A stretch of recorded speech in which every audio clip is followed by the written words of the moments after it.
வணக்கம். Welcome to கதை திரட்டு. இந்த வீடியோல நம்ம என்ன கதை கேட்க போறோம்னா, வண்ண வண்ண பூக்கள் கதையின் 11வது பகுதி. நம்ம சேனலை இதுவரைக்கும் சப்ஸ்கிரைப் பண்ணாதவங்க சப்ஸ்கிரைப் பண்ணுங்க. பக்கத்தில் இருக்கிற பெல் ஐகானை கிளிக் பண்ணி ஆல்ங்கிற ஆப்ஷனை ப்ரெஸ் பண்ணுங்க. ஸோ தட் நான் போடுற கதைகளை உடனுக்குடனே நீங்க கேட்கலாம். வாங்க கதைக்குள்ள போகலாம். மித்ரா குரல் கேட்டு இயல்பாய் நிமிர்ந்தவள் கண்கள் ஒரு கணம் தடுமாறி நிலை பெற மிரண்டு நீர் நிறைத்தது. மெல்ல கைகளை தரையில் ஊன்றி எழுந்து நின்றாள். தூணோடு பொருத்தி கொண்டாள். வலக்கையால் தன் வயிற்றை அணை கட்டிக்கொண்டு அவளை நிமிர்ந்து பார்த்தாள். சங்கவி எத்தனை நாட்கள் ஆகிறது அவளை பார்த்து. அத்தனை சங்கடங்களும் நொடியில் பொடி பொடியாக. மித்ரா சங்கவியின் தோளில் முகம் பொதித்து அழ, சங்கவியோ செய்வதறியாது அமைதியாக நின்றாள். என்ன மன்னிச்சிடு சங்கவி, கேவி அழுதாள். நீ என்ன தப்பு செஞ்ச மித்ரா உன்னை மன்னிக்க? எனக்கு எப்பவும் உன் மேல வருத்தம் இருந்ததில்ல. என்னை காதலிக்கிறதா சொல்லி நம்ப வச்சு கழுத்தறுத்தானே, அவன் மேலதான் எனக்கு கோபமும் ஆத்திரமும். என் உணர்ச்சிகள் கூட கிள்ளு கீரை மாதிரி விளையாடினானே, அவன் மேலதான் கோபம். ஒரு பொண்ணை உடலால குன்ற வைக்கிறது தான் ஏமாற்றம் இல்ல, மனசால அவளை அலை கழிச்சு ஏமாற்ற வைக்கிறதும் துரோகம்னு தெரியாம செஞ்சானே, அவன் மேலதான் கோபம். சங்கவியின் மூச்சு ஏறி தாழ்ந்தது. சங்கவி கொஞ்சம் அமைதியா இரு. மித்ரா அவள் கைகளை பற்றி கொண்டாள். அந்த கைகளின் நடுக்கம் சங்கவியை எதுவோ செய்தது. விஜி எனக்கு ஒரு நல்ல நண்பன், அவ்வளவுதான். நீ நினைக்கிற மாதிரி எங்களுக்குள்ள எந்த உறவும் இல்ல, இருக்கவும் முடியாது. மித்ராவின் குரல் பலகீனமாய் வர சங்கவி அவளை இன்னும் இன்னும் காட்டமாய் பார்த்தாள். இந்த தீண்டாமை விரதம் இன்னும் எத்தனை நாளைக்கு? இத நான் நம்பணும் இல்லையா? அவன் எனக்கு செஞ்சது பச்சை துரோகம். அந்த துரோகத்துல எல்லாத்தையும் இழந்து அவனை மறந்து வர முடியாம தவிக்கிறது நான். எனக்கு தானே அந்த வலி தெரியும். நீ கணவன் இழந்ததுக்கு நான் தாண்டி இப்ப விதவியாகி நிக்கிறேன். என்னை ஏமாத்தி நிர்மூலமாக்கினவன் நல்லாவே இருக்க மாட்டான்டி. என்னைக்கும் நல்லாவே இருக்க மாட்டான். இந்த சன்னிதானத்துல வச்சு சொல்றேன். அவன் அவங்க அண்ணனை விட மோசமான சாபத்தான் சந்திக்க போறான். இந்த வாடகை வாழ்க்கையையும் உனக்கு சீக்கிரம் முடிஞ்சு போயிடும். சங்கவி ஆக்ரோஷமாய் பேச மித்ரா காதுகளை பொத்தி கொண்டு அலறிவிட்டாள். கோயிலில் இவர்களை கடந்து போன ஓரிருவர் திரும்பி பார்த்துவிட்டு கடந்தார்கள். சங்கவி, ஏன் சங்கவி அப்படி சொன்ன? என் குழந்தையை மறுபடியும் ஏன் சங்கவி அனாதையாக்க சபிக்க? அவள் கதறி அழ. சங்கவி நிலை குலைந்து போனாள். தன்னுடைய வார்த்தைகள் அவளை எத்தனை தூரத்துக்கு பாதித்து இருக்கிறது என்று அறிந்தபோது தன்னுடைய மொழி தீரத்தை எண்ணி அவளுக்கே வெறுப்பாயிருந்தது. கனிந்த தரு போல் நின்ற பெண் அந்த கோயில் வளாகத்தில் முன்னே நின்று கண்ணீர் விட்டது நெஞ்சை உலுக்குவதாக இருந்தது. விஜி எனக்கு எல்லாமுமா இருக்கா. ஆனா அவன் எதுவா எனக்கு இருக்கான்னு நினைச்சு நீ கலங்குறையோ அதுவா மட்டும் இல்ல, இதுதான் சத்தியம். தாயோட அன்பையும் தகப்பனோட அக்கறையையும் கூட பிறந்தவங்க அனுசரணையும் நண்பனின் தோழமையும் ஏன் கடவுளின் கருணையும் எனக்கு தர்றான். அவனை தவிர என் உலகத்துல வேற எதுவும் இல்ல. சட்டுன்னு நீ இப்போ சொன்ன வார்த்தை என் உயிரை உருக்கி ஓடவிட்ட மாதிரி பதற வைக்குது. உனக்காக நித்தமும் அவங்கிட்ட நான் சண்டை போட்டு ஓயிறேன். எனக்கு அத்தனை குற்ற உணர்வா இருக்கு. மித்ரா மேலும் மேலும் அழுதாள். சங்கவியின் விழிகள் நிறைந்து போனது. தன் ஆத்மார்த்தமான தோழி வாழ்க்கையில் அழுது தேய்ந்து மீண்டும் நிலை பெற போராடி கொண்டு நிற்கும் ஒரு தாய், அவளை போய் இத்தனை வேதனைப்படுத்தி விட்டோமே என்று உயிர் தவித்தது. மித்ராவின் முகத்தை கைகளால் நிமிர்த்தி கண்ணீர் துடைத்து விட்டாள். நானும் அதுக்கு தாண்டி அழற. இத்தனையுமான அவனை இழந்த எனக்கு எவ்வளவு வலிக்கும். நல்லவண்டி அவன். அவனை போல பொறுப்பும் பொறுமையும் அன்பு உள்ளவன எங்காவது பார்க்க முடியுமா? 5 வருஷமா அவனை காதலிச்சு அவனோட வாழ போற கனவுல மிதந்து சட்டுன்னு அவன் இல்லைங்கிற நெஜத்தை தாங்கிக்க முடியாம பைத்திய மாதிரி நிக்கிறனே, எனக்கு தான் அந்த வலி புரியும். கல்லூரியில மாதிரியே நெஜத்திலையும் உங்ககிட்ட நான் தோத்து போயிட்ட மித்ரா. அதுவும் என் உயிருக்கு மேலான விஜய உங்ககிட்ட தோத்துட்ட. சட்டென்று முகத்தை மூடி சங்கவி அழ மித்ரா பரிதவித்து போய் நின்றாள். அடி வயிற்றில் சுரிய என்று ஒரு பொய் வலி வந்து போனது. தூணுக்கு மறுபுறம் நின்ற விஜி கண்களை மூடி கண்ணீரை விழுங்கினான். விதியின் மாறாட்டத்தை எண்ணி மனசு வெறுமையாய் தவித்தது. முன்னெல்லாம் விஜயும் சங்கவியும் காதலர்களாகவும் அவர்களை வம்பு பண்ணி வெறுப்பேத்தும் தோழியாக மித்ராவும் பல முறை வெளியிடங்களுக்கு சென்றிருக்கிறார்கள். ஆனால் இப்போது காட்சி முற்றாக மாற மித்ராவும் விஜயும் கணவன் மனைவியாக மாறி வெளியில் வந்தபோது அதற்கு சாட்சியாய் நிற்கின்ற அவலத்தை அனுபவிக்கின்ற கொடுமை சங்கவிக்கு மட்டும்தான் தெரியும். மெல்ல அவர்களை நோக்கி வந்தான். மித்ரா கண்களை துடைத்து கொண்டு தரை பார்த்தாள். முதன் முறையாக தான் மித்ராவிற்கு நியாயம் செய்ய விளைந்து அதனால் சங்கவிக்கு அநியாயம் செய்தது குற்ற உணர்வை தாண்டி ஏதோ ஒரு உணர்வை தந்தது விஜிக்கு.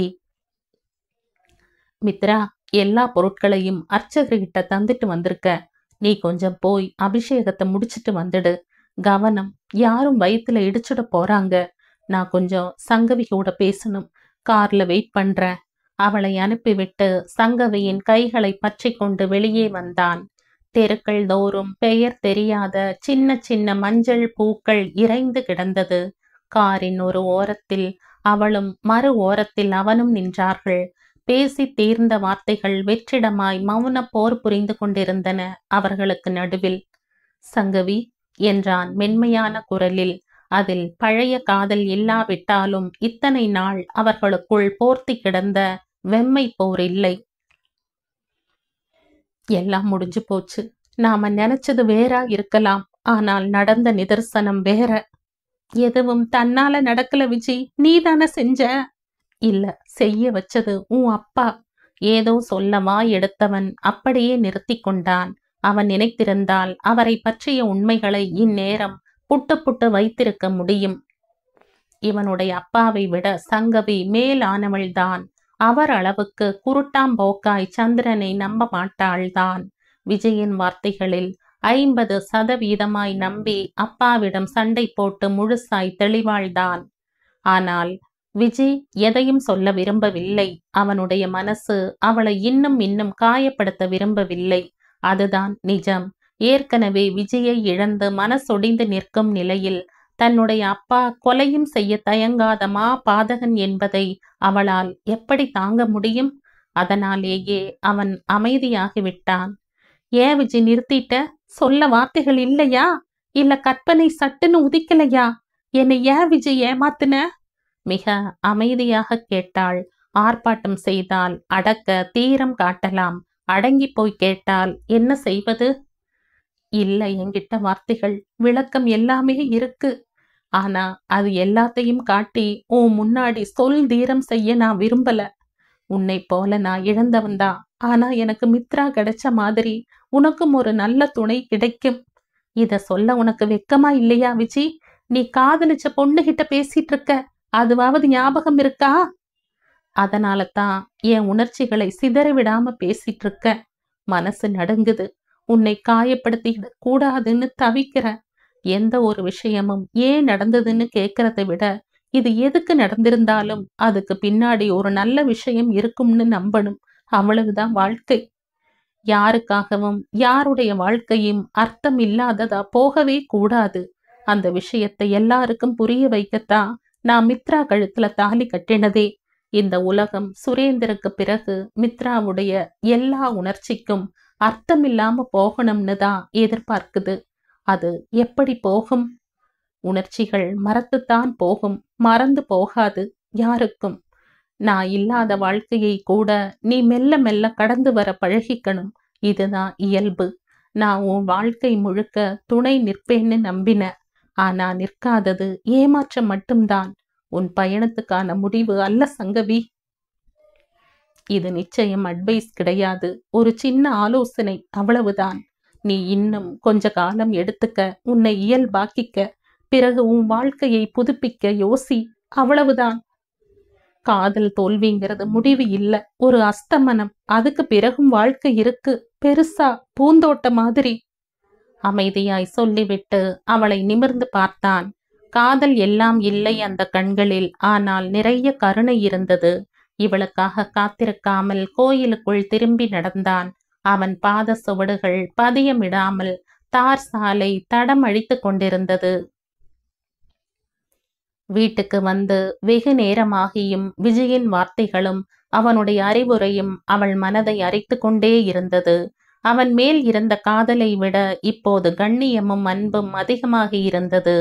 ஆனால் ஒரு சின்ன குழப்பம் மனதை ஆட்கொள்ளாமல் இல்லை. அவன் ஆரம்பித்த அந்த வார்த்தையை இதழுக்குள்ளேயே மடக்கி எதுக்கு வைத்து கொண்டான்? உன் அப்பாதான் என்று ஆரம்பித்துவிட்டு அவன் அமைதியானதன் காரணம் புரியவில்லை. ஒருவேளை நடந்த நிகழ்வுகள் அத்தனைக்கும் பின்னால் அப்பாவின் கைகள் இருக்குமோ? நாற்காலியில் அமர்ந்து டீப்பாயில் கால் நீட்டி கண்களை மூடியிருந்தாள். சல்லவி, இந்நேரத்துல இங்க என்ன பண்ற? நாக்கு மடங்க மறுத்த வார்த்தைகளை வடிவு மாற்றி பேசிக்கொண்டு ஹவுஸ் கோட்டை இடையில் இறுக்கி கொண்டு அப்பா வந்து எதிரில் நின்றார். அளவுக்கு மீறி குடித்திருந்தார். சங்கவி வேதனையாய் பார்த்தாள். என்னப்பா இது? ஏன் இப்படியெல்லாம் இவ்ளோ குடிக்கிறீங்க? எனக்கு ரொம்ப ரொம்ப கஷ்டமா இருக்கு. இவளுடைய பேச்சை சட்டை செய்யாமல் எதிரில் கிடந்த நாற்காலியில் அமர்ந்து கொண்டார். மனசு ஆழல்லம்மா, நீ இப்படி ஒடிஞ்சு போய் கிடக்கிறத பார்க்க ரொம்ப வேதனையா இருக்கு. உன்னை இந்த நிலைமைக்கு கொண்டு வந்தவனை சும்மா விடக்கூடாதுன்னு மனசு தவிக்குது. அப்பா, விஜி பாவம்பா. எனக்கு அவன் மேல கோபம் இருந்தாலும் இப்படி ஒரு முடிவை அவன் சட்டின் எடுக்க எதுவோ காரணமா இருந்திருக்கு.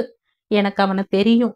இத்தனை நல்லவனா இருக்கிறதுனாலதான் என்னால் அவனை மறக்கவே முடியல.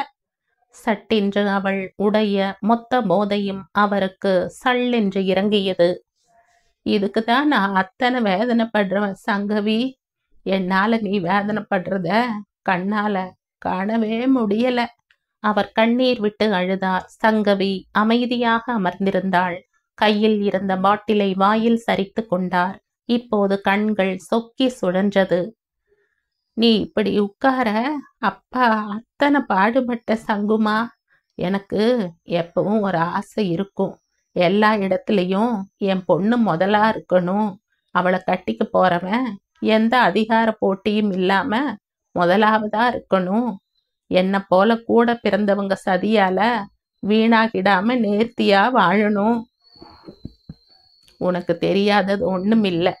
எங்கூட பிறந்தவங்க அவங்களோட அதிகார போட்டியில தான் என் வாழ்க்கையை ஒண்ணுமில்லாம ஆக்கினாங்க. அவங்க பின்னாடி நின்னுதான் நானும் உன் அம்மாவும் செல்லா காசு ஆயிட்டோம். என்னை விட எந்த திறமையும் இல்லாத தாமோதரங்கிட்ட கையாள் மாதிரி கையை கட்டிட்டு நின்று வேலை பார்க்க வேண்டி வந்ததும் அதனாலதான். ஆனா நீயும் விஜயும் காதலிக்கிறதா சொன்னதும் எனக்கு கொஞ்சம் நெருடலாத்தான் இருந்தது. நாம அப்ப பார்த்த விஜி இப்படி இல்லை. விடலை பையன். எப்பவும் கூத்தும் கேலியுமா வாழ்க்கைய அதோட எந்த அர்த்தமும் தெரியாம கழிச்சவன். எனக்கு உன்னை விஜய்க்கு கல்யாணம் பண்ணி தரவே இஷ்டம் இல்லை. ஆனா நீ விரும்பிட்டதால என்னால தட்டி கேட்க முடியல. ஆனா சுரேந்தர் கத்தி மாதிரி. அவனை வச்சு என்னவும் செய்யலாம். அவன்தான் உனக்கான என்னுடைய சாய்ஸா இருந்தது.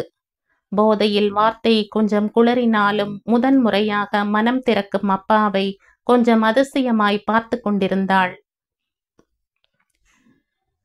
ஒருவேளை மாலையில் விஜய் ஏதோ சொல்ல வந்ததற்கான விடை அப்பாவின் வாயில் கிடைக்குமா என்று சின்ன எதிர்பார்ப்பு அவளுக்கு ஏற்படத் தொடங்கியிருந்தது. அப்பா, நான் கவலைப்பட்ட மாதிரியே தான் எல்லாம் நடந்தது. மித்ராவுக்கும் சுரேந்தருக்கும் கல்யாணம் பேசினதுல இருந்து எல்லாமே நான் எதிர்பார்த்ததுக்கு நேர் எதிர்தான். எல்லாத்துக்கும் மேல விஜய்கிட்ட நான் எதிர்பார்த்த தெளிவு வரல. இன்னொரு பக்கம் தாமோதர் தன் கட்டுமான துறை முழுக்க சுரேந்தர் பேருக்கு மாத்த முற்பட்டதும் அதுக்கு நான் லேசா எதிர்ப்பு தெரிவிச்சதும் அந்த விஜி பையன் அங்க தைய தக்கான்னு குதிச்சதுமா சேர்ந்து என்னை ரொம்பவே பயமுறுத்திடுச்சு. விஜிக்கு சுரேந்தர் மேல ரொம்ப அன்பு. மித்ரா கிட்ட அவனுக்கு இருந்த நட்பு ஊருக்கே வெளிச்சம். அந்த தாமோதரன் தான் சொத்து மொத்தத்தையும் சுரேந்தருக்கு எழுதி வச்சாலும் இந்த பையன் ஏன்னு கேட்க மாட்டான். அப்படி ஒரு நிலைக்கு உன்னை நான் வளர்த்து ஆளாக்குன. கூட பிறந்தவங்களால நானே அழிஞ்சு போதாதா? உனக்குமா அந்த கொடுமை நடக்கணும்? மிச்சம் இருந்த ஸ்காட்சை வாயில் சரித்து கொண்டார். இன்னும் போதை கூடியது. அதிகாரமும் புகழும் அவ்வளவு பெரிய விஷயமான்னு யாரும் நினைக்கலாம். அதிகாரம் இருந்த எத்தனை பெரிய பணக்காரங்களையும் விலைக்கு வாங்கி வாசல்ல கட்டி போடலாம். அது அத்தனை போதையான விஷயம். தாமோதர பார்த்தா எத்தனை பேர் அசோசியன்ல தொட நடுங்கி எழுந்து நிப்பாங்கன்னு எனக்கு தான் தெரியும். அப்படிப்பட்ட ஒரு இடத்துல தான் என் மகளை கட்டிக்கிறவனும் இருக்கணும். சும்மா 10ஓட 11 என்ன மாதிரி கூட்டத்துல நின்னுட்டு குடும்ப சொத்தை அனுபவிக்கிற வெத்து வேட்டா இருக்கக்கூடாது.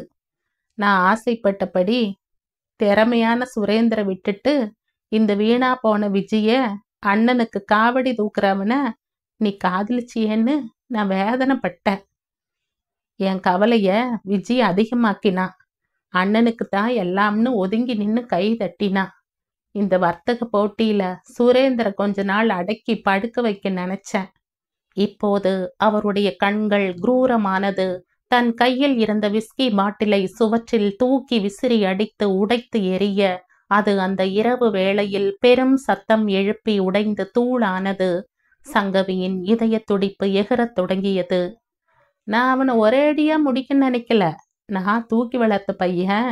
கொல்ற அளவுக்கு நான் பாதகன் இல்ல.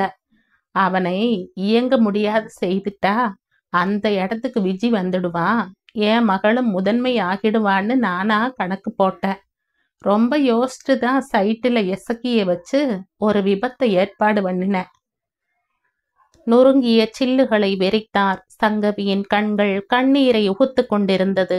அவருடைய வார்த்தைகள் அடுத்து என்ன சொல்ல போகிறது என்று அவளுக்கு நன்றாகவே புரிந்துதான் இருந்தது. ஆனா நான் போட்ட திட்டம் தசை மாதிரி அது சுரேந்தரோட உயிரை குடிச்சிட்டது.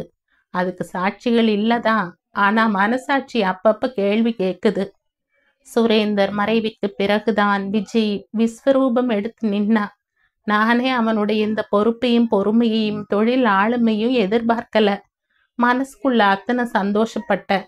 ஆனா என்னைக்கு அந்த இசைக்கு பையன் அவனை கூப்பிட்டு எல்லாத்தையும் சொல்லிட்டு செத்து போனானோ அதுக்கு பிறகுதான் அவன் என்னை கூப்பிட்டான்.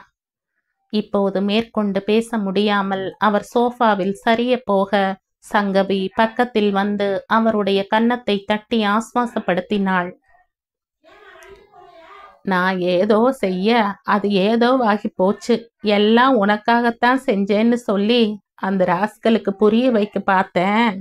ஆனா அந்த இடியட் என்ன பழி வாங்கறதா நினைச்சு உன்னை பழி வாங்கிட்டான். இப்போது முழுக்க சோஃபாவில் சரிந்திருந்தார். சங்கவி எழுந்து நின்றாள். உயிர் உருகி கருகி இருந்தது. என்ன முடிவெடுக்க வச்சது உன் அப்பாதான். விஜயின் அந்த வார்த்தைக்கான பொருள் புரிந்தது. அவன் மீதான காதல் இன்னும் இன்னும் பெருகியது. இத்தனை செய்தவர் என்று தெரிந்தே இருந்தும் அவரை மன்னித்து உடன் வைத்து கொண்ட அவனுடைய மனசு அவளை துடிக்க வைத்தது. கண்களை மூடி தரையில் அமர்ந்து முழங்காலை கட்டி கொண்டாள். சோஃபாவில் வாய் பிளந்து தூங்கும் அப்பாவை பார்க்க பார்க்க பயமாக இருந்தது. அன்பான அழகான சிரித்த சுரேந்தரின் முகம் கண் முன்னால் வந்து இதயத்தை அறுக்க வைத்தது.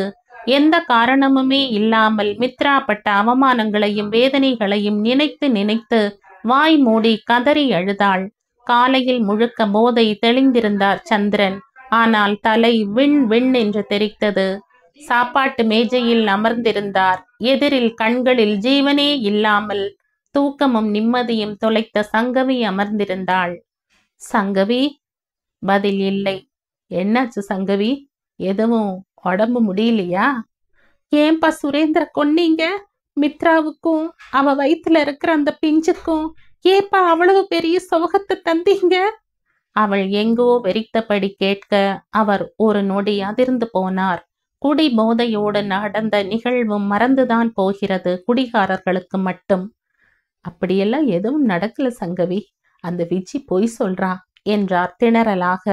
இதழ்களில் சின்ன இகழ்வு வந்து ஒட்டி கொண்டது அவளுக்கு. சொன்னது விஜி இல்லப்பா, நீங்க தான். நேத்து ராத்திரி மிஞ்சிய போதையில நீங்க உளறின வார்த்தைகள் தான் இதெல்லாம். இப்போது அவருடைய கண்கள் தீர்க்கமானது. ஆமா, நான் தான் செய்தேன். இப்பெண்ணு உனக்கு? அது மட்டும் இல்ல, இன்னும் கூட செய்ய போற. உனக்கே உதவாத அந்த விஜய சீக்கிரம் பரலோகத்துக்கு அனுப்ப போற. நீ அழுதுட்டு நிக்கிறப்போ அவன் பொண்டாட்டி பிள்ளைன்னு சந்தோஷமா வாழ்ந்துட்டு இருக்க நான் ஒருபோதும் அனுமதிக்க மாட்டேன். நீ பார்த்துட்டே இரு அந்த விஜி என்னாக போறான்னு. அவர் கர்ஜித்தை விட்டு வெளியே செல்ல முதன் முறையாய் அடி வயிறு கலங்க அமர்ந்திருந்தாள் சங்கவி. சுரீர் என்று அடி வயிற்றில் வீசிய வலி மித்ராவை கண்கள் மூடி உதடு கடிக்க வைத்தது. முதன் முறையாக கொஞ்சம் பயமாக இருந்தது. அகல்யா கொஞ்சம் பரபரப்பாகவே மேலே வந்தார். மித்ரா, எங்க வாசுகி அண்ணியோட அம்மா இறந்துட்டாங்களாம், இப்பதான் கால் வந்தது. அகல்யா சொல்ல கவலையாய் பார்த்தாள். அடடா, இப்போ என்ன அத்தை செய்யறது? நானும் கீர்த்தியும் கிளம்புறோம். உங்க மாமா ஆபீஸ்ல முக்கியமான வேலை இருக்குன்னு சொல்றாரு. அங்க போயிட்டு அப்படியே வரேன்னு சொல்லி இருக்காரு. சரிங்க அத்தை என்றாள். இப்போ எதுக்கு நான் அவசரமா வந்தேன்னா உனக்கு எதுவும் வலி இருக்கான்னு கேட்கத்தாண்டா. அப்படி இருக்குன்னா நான் போக முடியாது. முக்கியமான சாவு வேற. ஏற்கனவே 2 குடும்பத்துக்கும் நடுவுல பகை முட்டிட்டு நிக்குது. அகல்யா வார்த்தைகளில் நியாயம் ஊட ஆடியது. அந்த நியாயத்துக்காகவே அடி வயிற்றை கிள்ளிய வலியை கண்களில் காட்டாமல் மறைத்தாள். இல்லத்த, அப்படி எதுவும் இல்ல. அதான் லட்சுமி அக்கா இருக்காங்கல்ல, நான் பாத்துக்கிறேன். முகத்தில் புன்முறுவலை தேக்கிக் கொண்டே சொன்னாள். அகல்யா இவள் கன்னத்தில் ஆதரவாய் தட்டிவிட்டு வேகமாய் கிளம்பி போனாள். இந்த நாள் அடுக்கடுக்காய் பல போராட்டங்களை கொண்டு வந்து குவிக்கப் போகிறது என்று அங்கே யாரும் உணர்ந்திருக்க நியாயம் இல்லை. விஜி அலுவலகத்தில் இருந்தான். மனம் முழுக்க மித்ராவின் முகமே நிறைந்திருந்தது. ஏனோ தெரியவில்லை, இன்று மனசு இனம் புரியாத தவிப்பில் தகித்தது. அவன் வீட்டில் இருக்கத்தான் ஆசைப்பட்டான். ஆனால் இன்று வடக்கில் இருந்த சில பெரும் நிறுவனங்கள் முக்கிய பேச்சுவார்த்தைக்கு வருவதால் அப்பாவும் இல்லாத சமயத்தில் அவனும் இல்லாமல் போனால் சரியாக வராது என்பதாலேயே வந்து அமர்ந்திருந்தான். ஆனால் இன்னொரு புறம் மனம் ஏனோ இனம் புரியாத பரிதவிப்பில் மிகுந்திருந்தது. கிடைத்த சின்ன இடைவெளியில் மித்ராவை அழைத்தான். ஒரு நீண்ட அழைப்பில் அவள் வராமல் போகவே மனசு படபடக்க ஆரம்பித்தது. மறுமுறை அழைத்த போது வந்து எடுத்தாள். எங்க மித்ரா போன என்றான் பரிதவிப்பாக.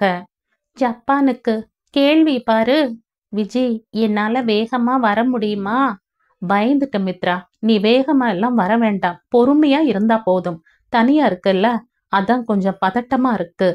அவனுடைய அக்கறையை தாங்கிக் கொள்ள இயலாமல் கண்களை மூடினாள். லட்சுமிக்கா இருக்காங்க விஜி, நான் பாத்துக்கிறேன். நீ முதல்ல பதட்டமாகாம இரு. பாக்குறவங்க உனக்குத்தான் இப்ப லேபர் பெயின் வந்திருக்குன்னு நினைக்க போறாங்க சொல்லிவிட்டு அவள் பெரிதாய் சிரிக்க அவன் அசடு வழிய அவளுடைய சிரிப்பை ரசித்தான். Okay, take care. இணைப்பை துண்டித்தான். இணைப்பு துண்டானாலும் இதயம் வண்டாக அவள் நினைவை சுற்றியது. விஜி ஒரு முறை சொன்னபோது இதழ்கள் சின்னதாய் முறுவலித்தது. கண்களை மூடி கட்டிலில் கால் நீட்டி அமர்ந்து கொண்டாள். அறைக்குள் இருந்தாலும் அப்பா பேசுவது சங்கவிக்கு தெளிவாக கேட்டது. ஆமா, மங்களூர் போற வழியில் இருக்கிற சைட்டு தான். அவன் PMWல வருவான். நீதான் பார்த்திருக்கியே. இன்னைக்கு கதையை முடிச்சுடணும். யாருக்கும் அது தெரியக்கூடாது. கலவை மிஷின், மண்ணு அள்ளுற கிரேன், இப்படி ஏதாவது உன்னை மாட்ட வச்சுடு.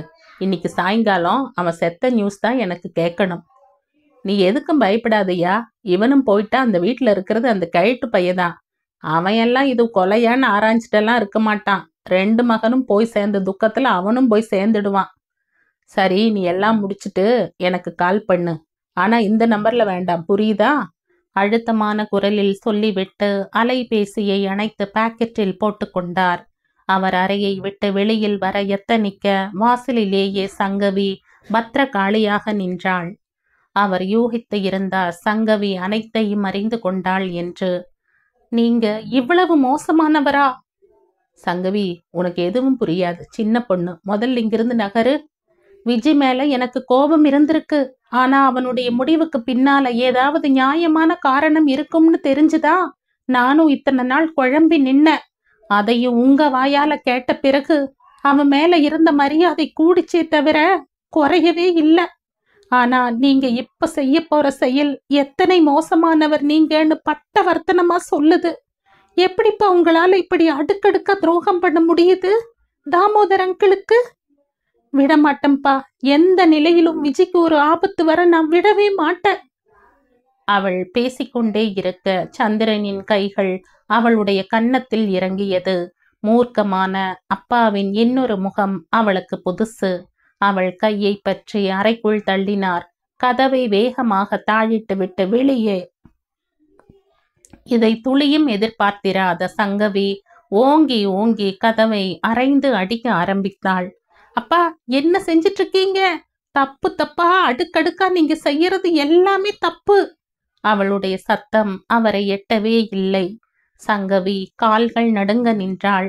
விஜிக்கு எதுவும் ஆகிவிடுமோ என்ற வேதனை அவளை நடுங்க வைத்தது. வேகமாய் அலைபேசியை எடுத்தாள். விஜயின் எண்களை ஊற்றினாள். அது அணைத்து வைக்கப்பட்டிருப்பதாக சொன்னது. இப்போது அவளுடைய பரபரப்பு இன்னும் இன்னும் அதிகமானது. வேகமாக அலுவலக எண்ணை ஊற்றினாள். இணைப்பு கிடைக்கவில்லை. இரண்டாம் முறை இவளுடைய பரபரப்பிற்கு விடை கிடைத்து ரிசப்ஷனிஸ்ட் வந்து அழைப்பை எடுத்தாள். நான் சங்கவி பேசுறேன், அங்க விஜய் இருக்காரா? வார்த்தைகள் தந்தி அடித்தது. இல்ல மேடம், சார் இப்பதான் வெளியே கிளம்பினாரு. அவள் சொன்ன போது ஹோவென்றிருந்தது. வேகமாக வந்து கதவை மீண்டும் மீண்டும் அறைந்தாள். அப்பாவிடம் இருந்து எந்த சத்தமும் இல்லை. பரபரப்பு உயிரை வதைக்க ஏதோ நினைவு வந்தவளாக மித்ராவின் எண்களை அழுத்தினாள். சொல்லு சங்கவி. மித்ரா. இவள் ஏறக்குறைய அலறியே விட்டாள். ஐயோ, என்னாச்சு சங்கவி? ஏன் எப்படியோ பேசுற? விஜிக்கு எங்க அப்பாவால ஆபத்து. என்னால அவரை காண்டாக்ட் பண்ண முடியல. நீ எப்படியாச்சும் காப்பாத்து. அங்கிள் நம்பர் இருக்குதானே? சங்கவி பேச பேச ஏறக்குறைய மயக்க நிலைக்கே சென்றிருந்தாள் மித்ரா. மாமா அத்தையெல்லாம் ஒரு டெத்துக்கு போயிருக்காங்க சங்கவி. என்னாச்சு சங்கவி? விஜிக்கு என்ன? பேசும்போதே அடி வயிற்றில் வலி எடுக்க ஆரம்பித்திருந்தது. பேசிட்டு இருக்க நேரம் இல்ல மித்ரா. அப்பா என்ன அறைக்குள்ள அடக்கி வச்சுட்டு போயிருக்காரு. என்னால வெளியே வர முடியல. எப்படியாவது விஜய காப்பாத்து. மேங்களூர் போற வழியில இருக்கிற சைட்ல தான் இப்ப வேலை நடக்குது. விஜய் அங்க போயிருப்பான்னு தான் நினைக்கிறேன். நீ எப்படியாச்சும் போய் காப்பாத்த பாரு. எனக்கு இதுக்கு மேல என்ன சொல்றதுன்னு தெரியல. அவள் பேசி முடிக்க அறைக்கதவை சாவதானமாக திறக்கப்பட்டது. இவள் அலைபேசியை வேகமாய் பின்புறத்தில் மறைக்க அவர் சுண்டு விரலால் காதை சுற்றி தேய்த்தபடி வந்தார். சொல்லியாச்சா? கேட்டபடி விகாசித்து சிரித்தார். கோபமாக வெறித்தாள். அட, என்னம்மா இப்படி உக்கிரமா பாக்குற? நீ சொல்லணும்னு தானே எதிர்பார்த்து உனக்கு டைம் கொடுத்துட்டு வெளியே போன, அதுவும் அந்த மித்ரா கிட்ட. அவர் விகாரமாய் சிரிக்க இப்போதும் ஒன்றும் புரியாமல் பார்த்து கொண்டு நின்றாள். விஜி ஆபீஸ் நேரத்துல பெரும்பாலும் மொபைலை ஆன் செய்ய மாட்டா. அது எனக்கு தெரியும். உனக்கு தெரியாம போனதுதான் வருத்தம். நீ எப்படியும் இந்த விஷயத்த அந்த மித்ரா காதுல தான் போடுவ செல்லம். நிறை மாத கர்ப்பிணி சும்மா இருப்பாளா? அதுவும் விஜிக்கு ஒண்ணுன்னா அவளால சும்மா இருக்க முடியுமா? உனக்கு தெரியும் நியாயம் இல்ல. என்னோட டார்கெட் நிச்சயம் விஜி இல்ல, அந்த மித்ரா தான். என்னைக்கு இருந்தாலும் விஜி உனக்குத்தான். நீ நேசிச்ச அவனை நான் எப்படி கொல்லுவேன்னு நினைச்ச? அவன் இல்லாம உன்னால வாழவே முடியாதுன்னு எனக்கு தெரியும். அவர் சொல்ல சங்கவி தலையில் அடித்து கொண்டு கதறி அழ ஆரம்பித்தாள். ஐயோ அப்பா, என்ன பண்ண போறீங்க மித்ராவ? அவ ரொம்ப பாவம்பா. நிறை மாச கர்ப்பிணி. இதுக்கு மேலையும் பாவம் பண்ணாதீங்க.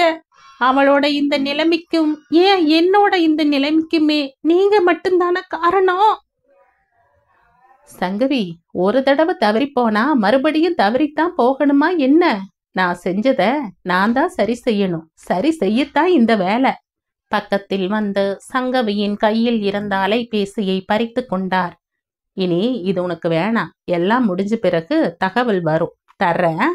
அவர் அறையை அடைத்து தாள் போட்டு விட்டு நடக்க சங்கவி கதறி அழ ஆரம்பித்தாள். மித்ரா வேகமாய் கீழே இறங்கி வர லட்சுமி அக்கா வேகமாய் எழுந்து வந்தார். என்னாச்சு பாப்பா? ஏன் இம்பிட்டு வேகமா ஓடியார? எதுவும் வலிக்குதா? இந்த மாதிரி சமயத்துல இப்படி ஓடியார கூடாது. லட்சுமி அக்கா பதற மித்ரா எதையும் காதில் வாங்காமல் காரை நோக்கி விரைந்தாள். பாப்பா, எங்க தனியா போற? நானும் கூட வர்றேம்மா. விஜி தம்பி வந்தா ரொம்ப ரொம்ப பிரச்சனை ஆயிடும். இல்ல லட்சுமி அக்கா, விஜி வரணும். அவன் இல்லாம எனக்கு எதுவும் இல்ல. அவனை நான் இப்பயே பார்க்கணும். கால் பண்ணிட்டே இருக்கேன், அவன் எடுக்கவே இல்ல. ஒருவேளை விஜய் இங்க வந்தா நான் சைட்டுக்கு அவனை தேடிட்டு போயிருக்கேன்னு மட்டும் சொல்லிடுங்க. பதிலுக்கு காத்திராமல் ஒரு கையில் வயிற்றை பற்றியபடி மறு கையில் உயிரை பற்றியபடி வேகமாய் ஓடினாள். கண்கள் அனிச்சையாக பொங்கியது. விஜய் விஜய் என்று அவளுடைய ஒவ்வொரு அணுவும் உச்சரித்து கொண்டிருந்தது. மூச்சு மேலும் கீழும் ஏறி தாழ்ந்தது. மேங்களூர் சாலையில் உள்ள சைட்டுக்கு போக கிட்டத்தட்ட 2 மணி நேரம் பிடிக்கும். ஆனால் அது எத்தனை பெரிய போராட்டம் என்று அவளுக்கு மட்டுமே தெரிந்தது. என்னாச்சுமா? கணேசன் கேள்வியாய் கேட்டு ஓய்ந்தார். சங்கவியை மறுபடியும் தொடர்பு கொண்ட போது அலைபேசி அணைக்கப்பட்டிருந்தது. துணைக்கு யாரையும் அழைக்கலாம், காவல்துறைக்கு தகவல் சொல்லலாம் என்ற மாற்று வழிகளை சிந்திக்கின்ற வழியை மறந்து போயிருந்தாள். விஜய் என்ற பெயர் மட்டும் அவளுடைய மொத்த உயிரையும் ஆக்கிரமித்து நின்றது.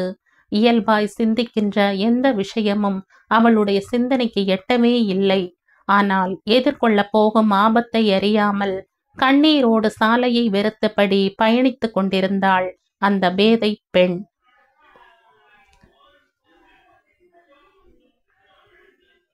இந்த கதையின் தொடர்ச்சியை அடுத்த பதிவில் கேட்கலாம். நன்றி.